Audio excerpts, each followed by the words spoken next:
TC Trip, on est chargé d'organiser un voyage culturel pour tous les étudiants, donc qui a pour but de faire découvrir la culture du pays. On a fait des sondages sur notre Instagram pour voir un peu ce qui pouvait intéresser les gens. Ce qui ressortait beaucoup, c'était Rome, Athènes et Vienne. C'est des villes qui ont un bagage culturel assez intéressant. Ça, le gros projet final, comme vous l'avez dit, du coup, c'est de partir en voyage, si j'ai compris. C'est un voyage qui est accessible que aux élèves de TC ou est-ce que tout le monde peut y participer? Non, c'est ouvert à tout le monde parce que le but c'est quand même de tous nous réunir, donc tout le monde peut venir. En gros, on va pouvoir emmener max 50 personnes. On doit gérer tout ce qui est car, avion, nourriture là-bas aussi. On va organiser des ventes. Là, on a déjà commencé avec une vente de saucissons, qui est d'ailleurs toujours. Donc, si vous voulez commander, n'hésitez pas. Ils sont disponibles dans tous vos bâtiments, normalement, d'IUT. Vous pouvez juste les déposer à la scolarité et nous, on les récupère. J'ai déjà commandé, je les attends, moi. Jusqu'à mi-novembre maximum. Et ils arrivent mi-novembre. Oui.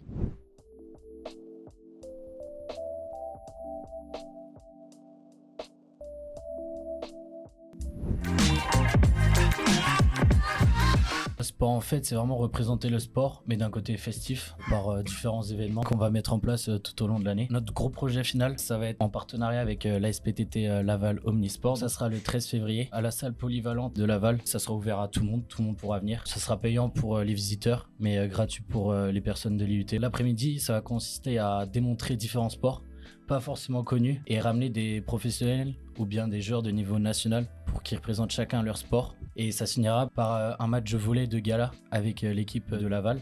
Et actuellement, ils recherchent encore une autre équipe pour effectuer le match. Le 30 novembre, on organise une soirée Ligue Europa au bar Le Duplex de 19h et après, en plus, ça pourrait terminer par une soirée avec un DJ. C'est ouvert à tous, on vendra des galettes de saucisses et on essaie aussi de voir avec des partenariats pour faire tout ce qui va être laser game avec l'espace game de Laval. On a mis un sondage sur Insta, donc si vous voulez aller voter pour savoir si vous êtes pour ou non pour cet événement, on essaie de voir avec des partenariats pour réaliser des ventes.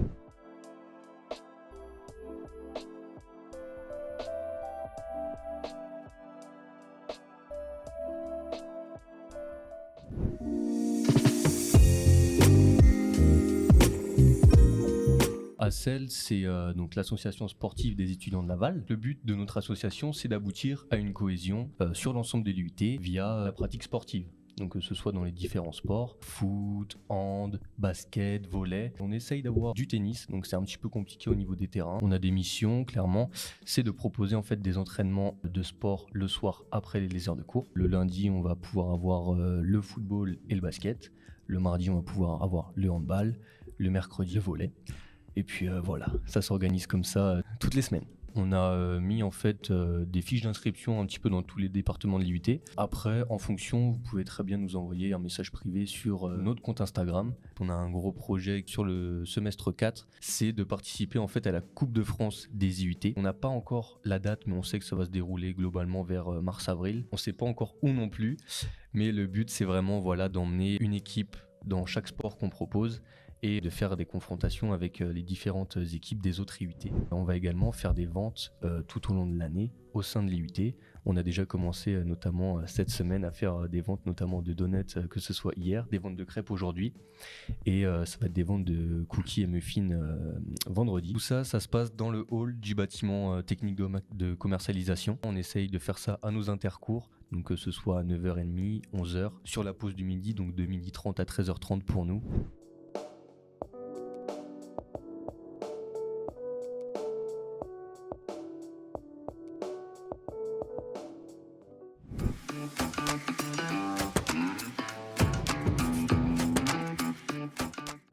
Le but, ça va être organiser un concours de négociation qui aura lieu dans toute la France avec tous les TC, tous les étudiants un peu partout dans la France. Nous, on doit envoyer des étudiants et en accueillir. Cette année, on accueille 30 personnes, du coup 15 binômes, et on envoie du coup 4 binômes de l'IUT de Laval dans les 10 autres centres d'examen qui sont présents en France. Avant que les binômes ils arrivent, on va créer un sujet qu'on va leur envoyer 3 semaines en avance pour qu'ils le préparent, et le jour même, va y avoir des jurys et ils vont passer acheteur-vendeur. C'est ça. En TC, on a l'habitude de faire des sketchs de vente comme ça, où le but, c'est vraiment la démarche commerciale et d'apprendre, mais ça peut être très constructif, surtout si le sujet est intéressant. Là, prochainement, on est en train d'organiser une soirée au cinéma, Mario Kart. On a envoyé un sondage à tous les BDE pour qu'ils repartagent le sondage pour savoir du coup si les différents départements de l'IUT seraient chauds pour participer. La semaine prochaine, on fait les ventes dans le hall de l'IUT Tech de Co. Il y aura un peu, niveau boisson, nourriture, on aura des trucs pour le matin, pour l'après-midi, ce sera assez large et varié, donc ce sera cool. On va faire une tombola avec des jeux à gratter, donc là c'est plus l'aspect financier qui nous intéresse, mais il y aura surtout des lots super intéressants à gagner. On n'a pas encore les trucs définis, ce sera fait sur nos réseaux sociaux, donc suivez-nous. Des ventes de sapins de Noël, des ventes des papiers cadeaux en sortie de magasin, donc là c'est plus pour récolter de l'argent, parce que c'est quand même un sacré budget d'envoyer et de recevoir.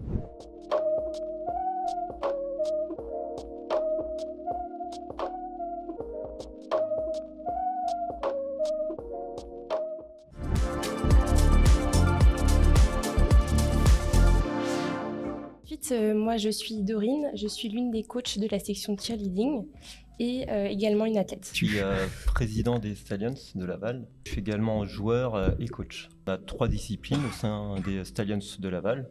Donc on a le cheerleading, le flag football et le football américain. À la base, le cheerleading, c'était un sport exclusivement masculin qui a été créé dans les universités américaines pour encourager les équipes. Petit à petit, au fil des années, c'est un sport qui s'est bien développé. Les femmes ont commencé à accéder aussi à ce sport. Aujourd'hui, c'est un sport qui regroupe plusieurs disciplines. On a la plus grosse partie de notre sport qui est les stunts, donc ce qu'on pourrait appeler des portées. On a des bases, soit une personne ou plusieurs personnes qui portent ce qu'on appelle un flyer. On a aussi du tumbling, donc c'est de la gym au sol. On a aussi des sauts spécifiques au cheerleading, des éléments de stretch, c'est des éléments de souplesse, donc surtout pour les fly, celles qui voltigent. On a également des motions, donc c'est des parties chorégraphiques qu'on fait entre 2 éléments pour rendre la routine dynamique et jolie aussi visuellement. Notre but, c'est de faire une routine d'à peu près 2 minutes 30 pour participer aux compétitions. On fait les championnats de France de cheerleading. Là, en 2023, c'était notre première fois. On a fini 2e aux qualifications du championnat de France, qui nous a permis d'avoir une place en finale où on a fini 5e. Le flag football, en fait, c'est une discipline issue du football américain. C'est beaucoup plus soft. C'est du football américain sans contact.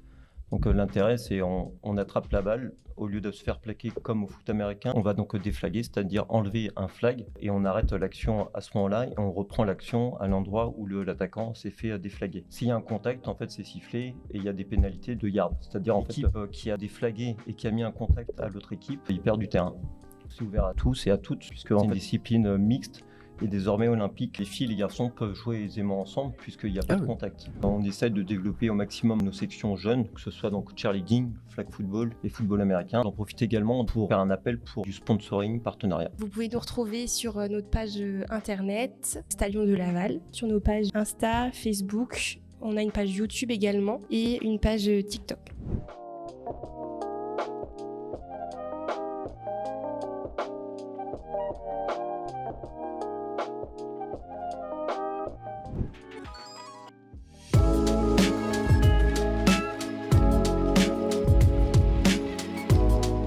On a 3 challenges. Challenge de voile, ça va être une régate du 19 au 21 qui part de Saint-Malo et qui va jusqu'à 5K. Ce challenge, on le réalise sur un voilier accompagné de skippers. Nous, on est là pour être vraiment suivre l'aventure et eux, ça va plus être le côté comment naviguer avec le bateau, mais nous, on doit aussi apprendre pour être avec eux et comprendre. Nous, on devait choisir en fait notre voilier. Ah oui. Donc il y avait des voiliers plutôt confort. Accès confort avec des petites chambres et tout, et t'en avais des plus sportifs, et du coup nous on a pris un sportif quand même pour essayer, le but, on n'est pas venu là pour profiter, on est aussi venu là pour faire la course, donc c'est important. C'est 2 jours, donc le soir en fait on a un village étape, on va faire une pause et on dort du coup sur le bateau et il y aura une soirée avec tous les IUT, nos professeurs, parce qu'on a 2 professeurs référents. C'est accompagné aussi d'un challenge communication. On va réaliser une vidéo de présentation de notre équipe et aussi une publication de notre équipe. Donc en fait, c'est tous les IUT doivent faire ça. Le gagnant, c'est celui qui récolte le plus de likes. Donc nous, on a besoin de mobilisation générale. C'est ça, parce que par exemple, l'IUT de Lille ou de Lyon, par exemple, vu qu'ils ont pas mal d'IUT, parce que c'est pas que TC, c'est GEA, MMI, enfin voilà. Et du coup, ils ont plus de possibilités de gagner vu qu'ils ont plus de personnes et plus de likes. On a un challenge terre, donc c'est un nouveau cette année parce que c'est la 20e édition, donc ils ont rajouté un concours. Et donc en fait là, c'est un baby-foot géant et un concours d'escalade. Pareil, le premier, il remporte le prix. Donc voilà, donc c'est 3 challenges vraiment sur cette régate. Puis après les 3 challenges cumulés, c'est là qu'on définit un classement. le premier. Et justement, il faut savoir que nous, cette année, c'est un gros défi à relever parce que Laval a fini premier l'année dernière. Vendredi prochain, on va se déplacer au Havre pour, on va dire, médiatiser et vlogger la route du café. C'est une course qui part du Havre dimanche prochain aussi, qui fait son arrivée en Martinique. C'est 12 jours de course. Et nous, là-bas, on va pouvoir médiatiser la team Maxime Sorel et son duo, qui représente, entre guillemets, la Mayenne parce que leur sponsor principal, ça va être Maxime VNB. Sorel, c'est un skipper mayennais du coup. C'est ça. Pour information. Il a comme sponsor VNB et Montbana en C'est sponsor ça, phare. c'est ça. C'est leur partenaire avec la Mayenne aussi qui les suit. Alors là, on a commencé avec une vente réautée, donc les chocolats réautés pour Noël. Donc c'est jusqu'au 10 novembre. Nous, on a déjà dans le bâtiment TC des petits flyers, en fait, c'est des petits carnets de commandes. On va en déposer aussi ici dans ce bâtiment, chez les infos, les GB aussi. N'hésitez pas à vous abonner d'ailleurs à notre Insta, tcap-Laval.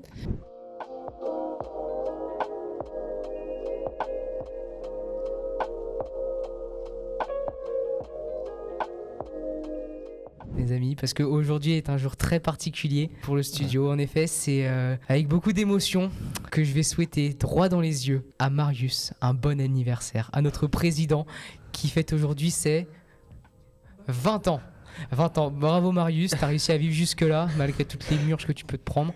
Moi j'applaudis, je pense que même à la régie on peut applaudir cet exploit. Ça a été un plaisir d'animer cette émission et on se dit à bientôt et portez-vous bien.